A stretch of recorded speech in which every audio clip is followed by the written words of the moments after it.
Hər kəsə salam, Tələbə podkastına baxırsınız. Bu bölümün qonağı Azərbaycan Dövlət Dəniz Akademiyasının yeni məzunu Nahid İskəndərlidir. Xoş gəlmisiniz Nahid. Xoş gördük. Dəvətiniz üçün çox sağ olun. Mən Nahid İskəndərli, Azərbaycan Dövlət Dəniz Akademiyasının tələbəsiyəm. İxtisasım Cəmiyyət Etik Qurumlarının istismar mühəndisliyidir. Nahid, niyə dənizçilik sahəsini xüsusilə mexanik olmağı seçmisiniz? Dənizçilik ixtisasını seçməyimin səbəbi uşaqlıqdan qohumlarımın dənizçi olması və onların səfərlər haqqında danışması, xarici ölkələrə çıxması. Bunlar mənə uşaqlıqdan həvəs yaratıb. Məktəbli olan vaxtlar isə akademiyaya maraqlandığım zaman onların akademiyanın forması mənə çox xoş gəlirdi. Məndə həvəs yaratdı. Yəni forma sizi cəlb eləyib akademiyanı seçməyə. Bəs niyə ixtisas olaraq mexanik olmağı seçdiniz? İxtisas olaraq mexanik seçməyimin səbəbi odur ki, mexanik ixtisası mənə çox üstünlüklər verir və uşaqlıqdan bəri mən Nəyisə təmir eləməyə. Bəli, nəyisə təmin etməyə, sökməyə həvəsli olmuşam və gəminin də işlənmə prinsipi hərəkətə gəlməsi və mənə bunlar maraqlı gəlmişdir və mən ona görə əsasən maşın şöbəsi ilə maraqlı gəlir və qərar vermisiniz ki, qərar vermişəm ki, mexanikliyi oxuyum. Çox maraqlı seçimdir. Hətta mən eşitmişəm ki, adətən dənizçilər arasında belə bir ifadə var ki, maşın şöbəsi gəminin döyünən ürəyidir. Növbəti sualım isə odur ki, sizcə artıq siz məzun olmusunuz. Azərbaycan Dövlət Dəniz Akademiyasının tələbəsi olmaq necə bir hissdir sizin üçün? Akademiyanın tələbəsi olmaq çox qürur verici hissdir. Mən akademiyaya ilk gəldiyim günlər akademiyada müəllimlərim sağ olsunlar, hamısı çox motivasiya verdilər və akademiyada dənizçi olmuş, keçmişdə dənizçi olmuş müəllimlərim bizə dənizçi təcrübələrindən danışanda və bu bizə daha çox motivasiya verirdi. Həvəslənirdiniz. Bəli, həvəslənirdik və biz də deyirdik ki, biz də çıxıb həmin şeyləri görmək, şahid olmaq, yaşamaq istəyirik o hissləri. Məncə də maraqlıdır. Hətta dənizçi olmayan, o ixtisasda oxumayan birinə belə bu barədə danışanda insanda dənizçi olmağa bir həvəs yaranır, nəinki akademiyanın tələbələrinə. Akademiyanın verdiyi hansı imkanlar sizin bu gün peşəkar bir dənizçi kimi yetişmə yolunuzda dəstək oldu sizə?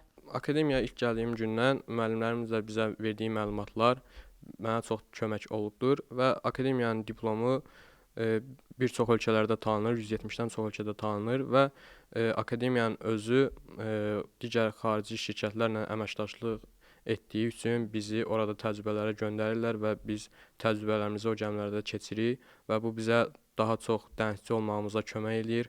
Bizdə motivasiya yaradır, biz xarici sulara çıxırıq, okeanlara çıxırıq. Düşünürəm ki, həqiqətən akademiyanın bu tələbələrə yaratdığı fürsət kifayət qədər böyük və uğurlu bir addımdır. Ona görə ki, siz artıq təhsil aldığınız bir müddətdə dünyanın müxtəlif ölkələrinə, müxtəlif dünya sularına, həmçinin okeanlara tələbə olaraq təcrübəyə gedirsiniz, orada müəyyən biliklər əldə edirsiniz. Bu sizin artıq gələcəkdə peşəkar bir dənizçi kimi yetişmənizdə kifayət qədər böyük bir rol oynayır. Çünki artıq siz real iş mühitini görmüş olursunuz. Elə müəllimlərdən danışmışkən, burada soruşmaq istəyirəm. Akademiyada müəllimlərdən kimin sözü belə sizin yadınızda qalıb, sizi həmişə ruhlandırıb dənizçiliyə qarşı? Akademiyanın bütün müəllimlərim bizə motivasiya verib, bizi ruhlandırıb. Amma ilk akademiyaya gəldiyimiz gün Dünya Maliyev İsmail müəllim bizə həqiqətən də çox kömək oldu. Bizə motivasiya verdi. O bizə xarici sulara çıxmaq, hansı ölkələri gəzdiyi və bizə bu haqqda məlumatlar verdi və ixtisasım olan daxili yanma mərkəzi nəzəriyyəsi və konstruksiyası olan fənnində mənə çox maraqlı gəlirdi. Gəminin işlənmə prinsipi, baş mühərrikin necə işlənir, hansı hissələrdən ibarətdir. Bunları öyrənmək mənə daha çox maraqlarıma səbəb oldu. Akademiyanın müəllimləri təkcə akademiyanın yox, ümumiyyətlə müəllimlərin tələbələrə hər zaman, yəni onların peşəkar olma yolunda olan dəstəyi təkcə dərs cəhətdən yox, həm də motivasiya verməyi, onları ruhlandırmağı Düşünürəm ki, o tələbə üçün böyük bir uğurdur. O sadəcə dərs keçmir, öz həyat təcrübəsini bölüşür və öz qazandığı bilikləri, öz qazandığı təcrübəni o tələbələrin də qazanmasını istəyir və sırf akademiyadakı müəllimlər onların da müəyyən dənizçilik təcrübələri olduğuna görə düşünürəm ki, yenə akademiyanın tələbələri bu mövzuda çox şanslıdırlar. Eynilə bizdə müəllimlərimiz var, keçmişdə dənizçi olub, hal-hazırda akademiyada dərs deyirlər və onlar bizə dərs dedikləri zaman nəzəri biliklərlə də yanaşı öz təcrübələrini bizimlə bölüşürlər və bu bizə daha çox ruhlandırır. Həmçinin təcrübə düşünürəm ki, dərslə paralel tələbələrə öyrədiləndə onlara daha maraqlı gəlir, nəinki sırf nəzəri biliklərə fokuslanmaq. Elə 170 ölkədən danışırıq, diplomumuzun tanınmağı. Akademiyanın verdiyi diplom 170-dən çox ölkədə tanınır və beynəlxalq dəniz təşkilatına üzv olduğu üçün beynəlxalq dəniz təşkilatına üzv olmuş digər şirkətlərdə, ölkələrdə yəni biz işləyə bilirik, çalışa bilirik o gəmilərdə. Çünki diplomumuz o ölkələrdə tanınır və bu daha çox böyük bir fürsətdir bizim üçün. Hamıya maraqlı olan bir sualdır əslində, bir dənizçinin gündəlik rutini. Amma mən sırf sizdən növbətçi mexanikin, təcrübəçi mexanikin gəmidə rutini necə keçir? Nə ilə məşğul olursunuz? İş prosesiniz necədir? İş prosesimiz növbəni təhvil aldığımız zaman bütün qurğuların temperaturudur, təzyiqləridir, yağların səviyyəsidir. Ümumilikdə bütün qurğuları nəzarət edirik və hər şeyin qaydasında olduğuna əmin oluruq və təhvil almaq zamanı 10 dəqiqədən əvvəlcədən gəlirik. Təhvil verən növbətçi mexaniklərdən təhvil alırıq və biz özümüz də hansısa bir nasazlıq olduğu zaman onları aradan qaldırırıq və digər zamanlar isə baş mexanikin bizə verdiyi tapşırıqlarını yerinə yetiririk. Gəmidə mexanikin iş rutini haqqında məlumatımız oldu. Bəs rutindən kənarda istirahət vaxtınızda nə ilə məşğul olursunuz? Necə dəyərləndirirsiniz vaxtınızı? İstirahət vaxtlarımızda əsasən mən kitabları oxuyurdum və filmlər izləyirdim. Bəzən istirahət otağında gəmi heyəti ilə həm söhbət olurduq, birlikdə oyunlar oynayırdıq. Gün vaxtımızı belə dəyərləndirirdik. Və olur bəzən bu çox normal problemdir əslində. Ona görə ki, gəmidə internet bəzən olur, bəzən olmur. Çünki siz suyun, dənizin ortasındasınız.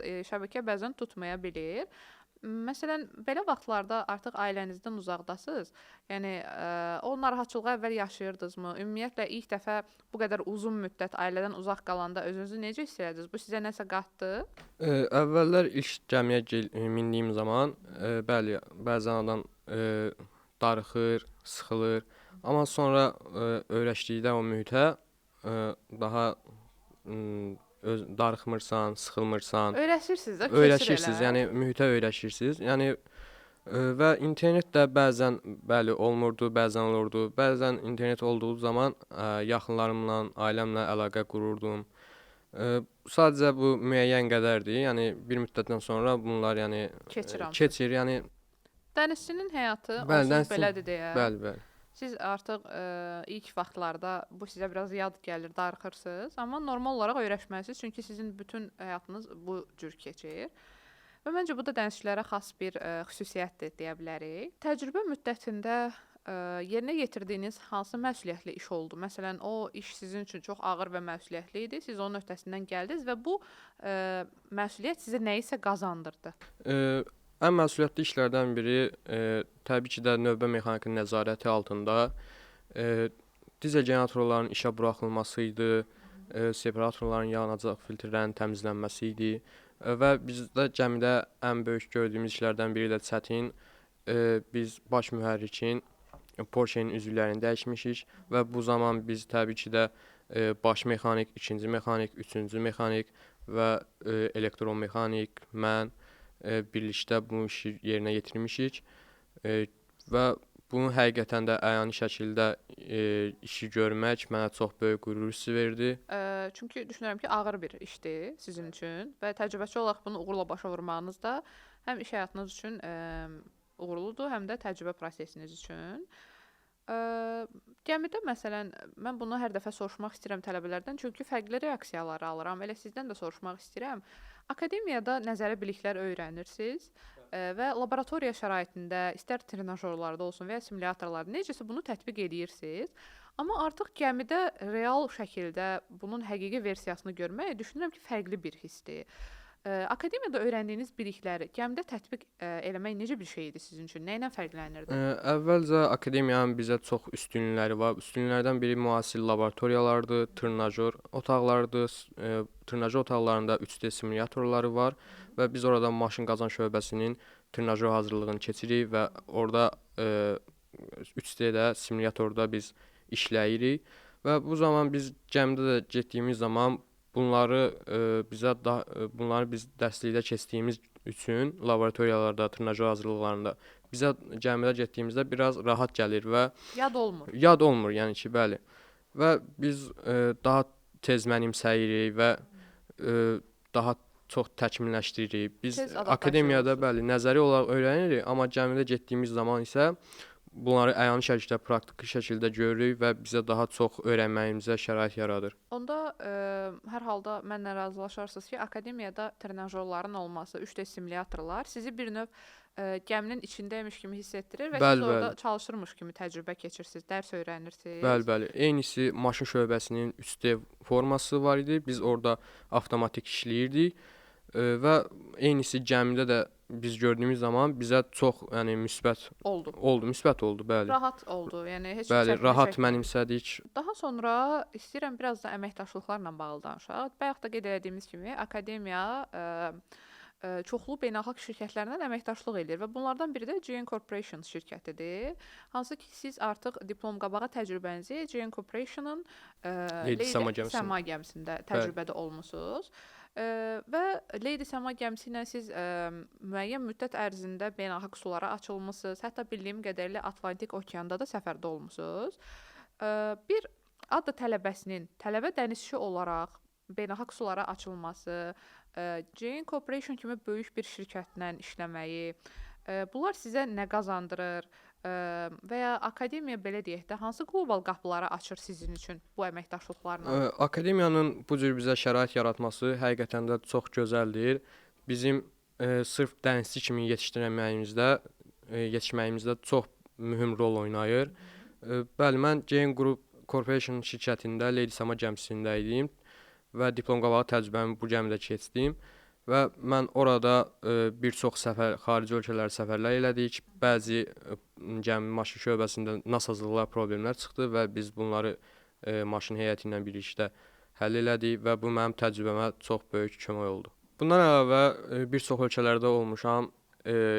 İlk öncə Portuqaliya, Əlcəzair, sonra İtaliya, İspaniya, Türkiyənin özündə də olmuşuq və bir çox sulara çıxmışıq. Atlantik okean, Cəbəl Tarix boğazından keçmişik və bunları mən məktəb vaxtı oxuyurdum Cəbəl Tarix haqqında və bunu həqiqətən də real olaraq burdan keçmək, onu şahid olmaq mənim üçün çox qürur hissi idi. Çox maraqlıdır. Həmçinin maraqlı olan hissə bir də odur ki, sizin tələbə olduğunuz halda müxtəlif ölkələrdə səfərdə olmağınız və oxuduğunuz şeylər real olaraq görməyiniz. Mən sizdən əlavə olaraq soruşmaq istəyirəm. Fövqəladə hal və yanğın təlimləri zamanı ümumiyyətlə təhlükəsizlik üçün bununla bağlı müəyyən təlimlər keçirilir. Maşın şöbəsinin, mexaniklərin vəzifəsi nədən ibarət olur? Məsələn, sizin işiniz nə idi həmin təlimlər zamanı və ya təhlükəsizliyin təmin olunması zamanı? Biz gəmidə olanda bir çox təlimlər keçdik. Əsasən yanğına qarşı təlimlər keçirildi.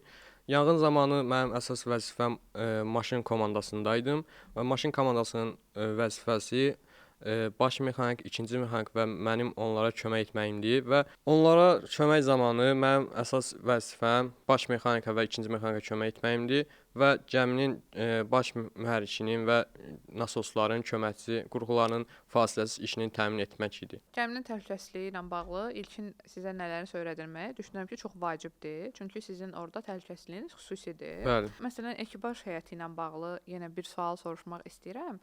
Ona görə ki, ekipaj heyəti fərqlidir, müxtəlif insanlar var və siz Azərbaycanlılarla yox, bildiyim qədərilə xarici insanlarla işləmisiniz təcrübə müddətinizdə.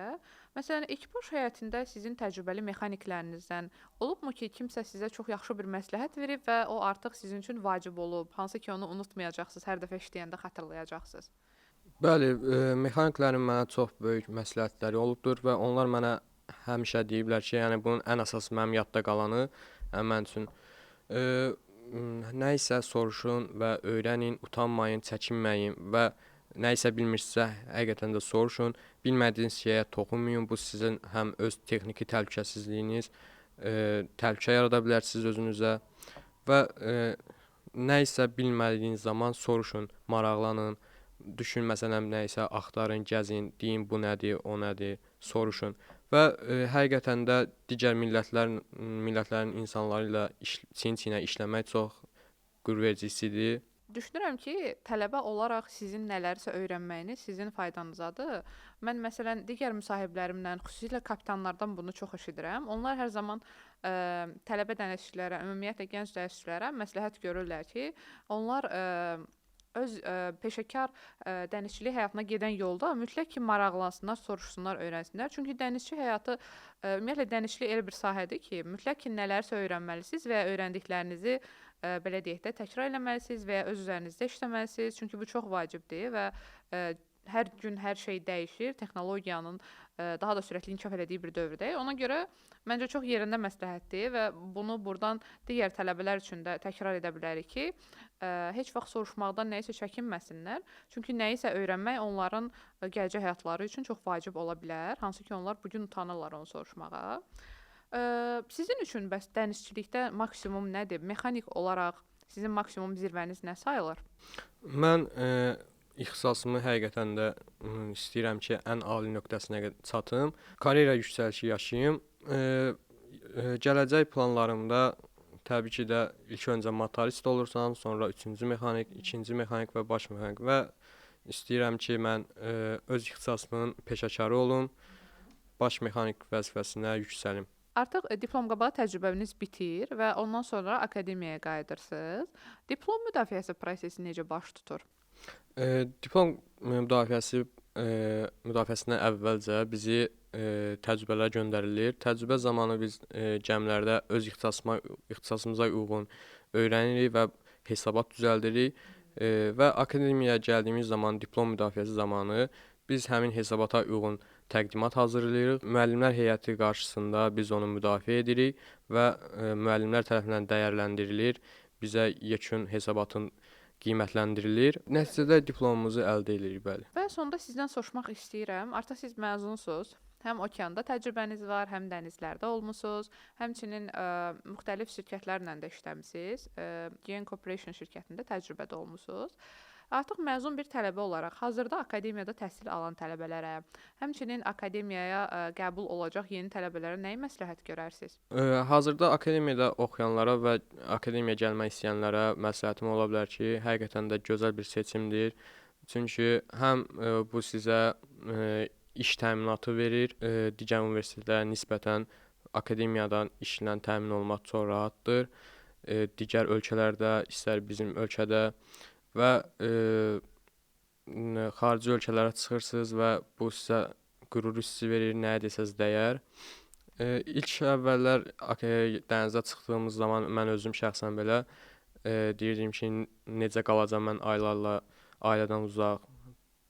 Amma ki, müəyyən müddətdən sonra isə bu həmin ortama öyrəşirsən və sənin özünə də maraq oyanır və bu hamısı, bu darıxmaqdır, sıxılmaqdır. Bunlar hamısı keçir. Tərəddüdlər hamısı keçir, bəli. Öz qaydasına düşür. Tələbələrə yəni məsləhətim odur ki, həqiqətən də yəni düzgün seçim etmisiniz. Öz yolunuzdan dönməyin. Öz yolunuzdan dönməyin. Sadəcə biraz cəsarətli olun, qalan düzələcək. Çox təşəkkür edirəm. Çox sağ olun dəvətiniz üçün. Çox maraqlı söhbət oldu. Sizə bundan sonrakı həyatınızda, dənizçilik karyeranızda uğurlar arzulayıram. Sağ olun, sağlıqla qalın. Növbəti bölümlərdə görüşmək ümidi ilə.